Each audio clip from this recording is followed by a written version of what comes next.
Hello everyone, অনুয়ন্তিকা লাইফস্টাইলে mini ব্লগে সবাইকে স্বাগত। আশা করি সবাই খুব ভালো আছেন আর আমিও খুব ভালো আছি। আজ সন্ধেবেলা একটু বাইরের কিছু খাবার খেতে ইচ্ছা করছিল, কিন্তু আমার সেদিনকে ছিল নিরামিষ। কারণ পরের দিন ছিল সোমবার আর রবিবার আমি নিরামিষ খাই। তো নিরামিষ খেতে ইচ্ছে করছিল, কিন্তু কি খাবো তারও ভাবলাম ফুচকা। আর আমাদের এখানে একটা নিরামিষ ফুচকা আছে যেখানে কোনো পেঁয়াজ দেয় না। তো সেখানে চলে গেছিলাম, আর এই ফুচকাটা না দারুণ করেছিল সেদিনকে। আলু মাখাটা এত ভালো ছিল।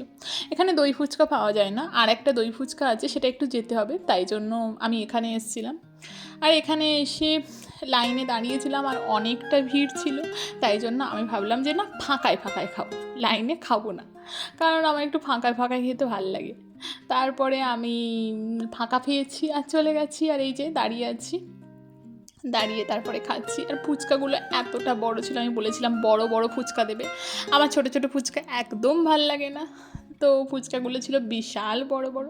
তারপর ফুচকা খেয়ে নিয়ে আর কি খাবো ভাবতে ভাবতে ভাবলাম যে একটু কোল্ড ড্রিঙ্কস খাই, আর কিছু খাবো না বাইরের খাবার বলে কোল্ড ড্রিঙ্কস খেলাম। তারপর মার জন্য ফুচকা এনেছিলাম, মা সেখান থেকে আমার জন্যও 3টে রেখে দিয়েছিল, সেখান থেকেও খেয়েছি। আর রাত্রেবেলা আমার নিরামিষ যেহেতু ছিল, ভাত, মুগ ডাল, আলু ভাজা আর বেগুনি, আর সাথে ছিল আম আর শসা।